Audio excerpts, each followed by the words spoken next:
नमस्ते दोस्तों, आज हम बात करेंगे एक ऐसी बीमारी के बारे में जो सांस की तकलीफ बढ़ा देती है और वो है सीओपीडी यानी chronic obstructive pulmonary disease. Imagine करो आप घर पर बैठे हो और अचानक से सांस लेने में इतनी मुश्किल हो जाए कि पूरी सेंटेंस बोलना भी मुश्किल हो जाए। स्केरी है ना? मैं हूँ आपका दोस्त डॉक्टर और आज इस वीडियो में हम सीओपीडी के एक्यूट अटैक या एक्सैबरेशन को डिटेल में समझेंगे, सिम्टम से लेके ट्रीटमेंट तक, सब कुछ आसान और इजी भाषा में। ये वीडियो बनाई है ताकि आप अपने लव्ड वंस की मदद कर सको, लेकिन याद रखना ये सिर्फ इंफॉर्मेशन है, रियल ट्रीटमेंट के लिए डॉक्टर से मिलो। चलो शुरू करते हैं। पहले समझते हैं सीओपीडी क्या होता है। ये एक लंग डिसीज है जिसमें एयरवेज ब्लॉक हो जाते हैं, जैसे पाइप में गंदगी जाम हो जाए और पानी ना निकाल पाए। ज्यादातर स्मोकिंग या पोल्यूशन से होता है और जब अटैक आता है तब सांस लेना बहुत हार्ड हो जाता है। अब देखते हैं क्लिनिकल प्रेजेंटेशन, मतलब पेशेंट में क्या साइंस दिखते हैं। दोस्तों, अगर किसी को सीओपीडी अटैक आ रहा है तो पहचानने के लिए ये देखो। टैकिपनिया मतलब तेज तेज सांस लेना, जैसे मैराथन दौड़ने के बाद। टैकीकार्डिया दिल की धड़कन बढ़ जाती है।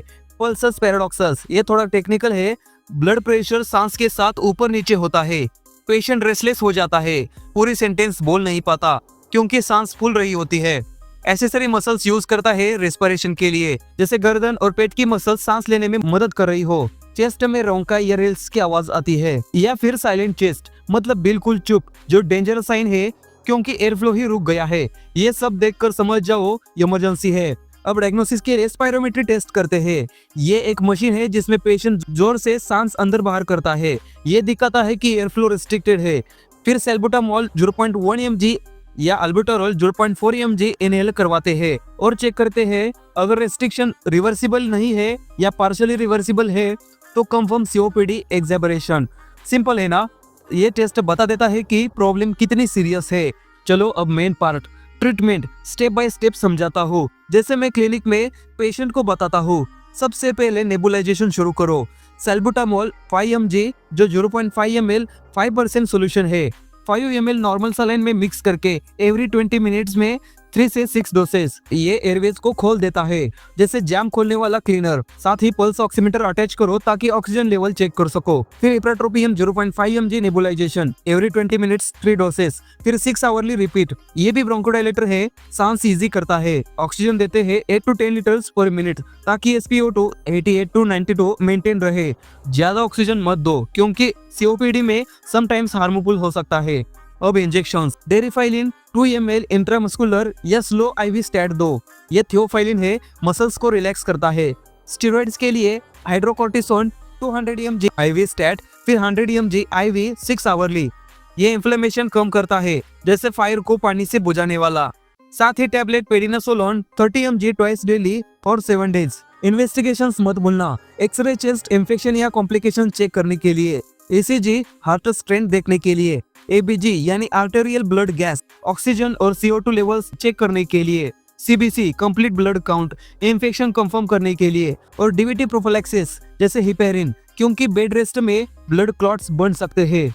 अगर रिस्पॉन्स नहीं आ रहा तो मैग्नीशियम सल्फेट इंजेक्शन MgSO4 2 ग्राम जो 4 ml में है 12 ml NS में IV ओवर 20 मिनट्स। ये स्मूथ मसल्स को रिलैक्स करता है।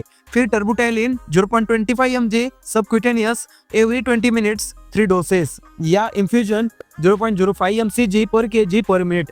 ये बीटा एगोनिस्ट है, तेज रिलीफ देता है। एंटीबायोटिक्स अगर इन्फेक्शन का एविडेंस है या वेरी सीवियर अटैक में, जैसे सिप्रोक्सोन 750 mg IV every 8 hours.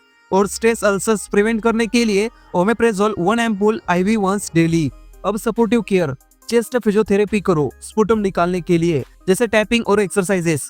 एमिनोफिलिन injection 10 ml slow IV NS या 25% ग्लूकोज में डाइल्यूट करके और 10 to 20 मिनट, या इंफ्यूजन 500 mcg पर kg पर आवर।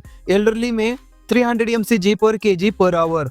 मॉनिटर करो SpO2, हार्ट रेट और रेस्पिरेटरी रेट कंटिन्यूअसली। अगर फिर भी रिलीफ ना हो, मतलब टाइप 2 रेस्पिरेटरी फेल्योर, CO2 बढ़ रहा है, टैप NIPPV ट्राई करो। Non invasive positive pressure ventilation जैसे बाइपेप मशीन। क्राइटेरिया समझो, रेस्पिरेटरी रेट ग्रेटर देन 30 पर minute, pH less than 7.35, PaCO2 greater than 45 mmHg and rising. Science of fatigue जैसे muscles थक जाना। SpO2 less than 85%। यह machine सांस में मदद करती है बिना ट्यूब डाले। अगर ये भी काम ना करे तो doxapram injection 1.5 to 4 mg per minute IV, ये रेस्पिरेटरी स्टिमुलेंट है, सांस तेज करता है। फिर अगर पेशेंट एग्जॉस्टेड हो रहा है, pH less than 7.26, PaCO2 rising, तब इंट्यूबेशन करो, एंडोट्रेकियल ट्यूब नंबर 8 यूज करो और वेंटिलेशन पे डालो। सेटिंग्स को समझो। CME mode, control the mechanical ventilation, tidal volume 8 to 10 ml per kg, respiratory rate 10 to 15 per minute, peak flow rate 100 L per minute, IE ratio 1:3 या 1:4, पीप 0 ताकि over inflation ना हो, और प्लेटो प्रेशर लेस देन 30। वीनिंग के लिए जब patient बेहतर हो, लो CPAP less than 8 centimetre H2O trial दो, असिस्ट कंट्रोल या प्रेशर कंट्रोल मोड में। फिर TPs पे शिफ्ट और स्लोली टेपर करो वेंटिलेशन। लास्ट में रिकरेंट एक्सेलरेशन के बारे में, अगर बार बार अटैक आ रहा है, पहले चेक करो पेशेंट इनहेलर या रोटेलर सही टेक्निक से यूज कर रहा है कि नहीं। इनकम्प्लीट डोज लेना कॉमन है, प्रॉपर टेक्निक सिखाओ, जैसे डीप ब्रीथ लेके होल्ड करना, फिर जरूरत पड़ने पे डोज एडजस्ट करो। दोस्तों, ये था COPD एक्सेलरेशन का कंप्लीट गाइड। उम्मीद है ये वीडियो आपको हेल्पफुल लगी। ऐसे ही हेल्थ टिप्स के लिए सब्सक्राइब करो the clinic club Hindi, like और शेयर करो। टेक केयर, सांस संभालो, बाय बाय।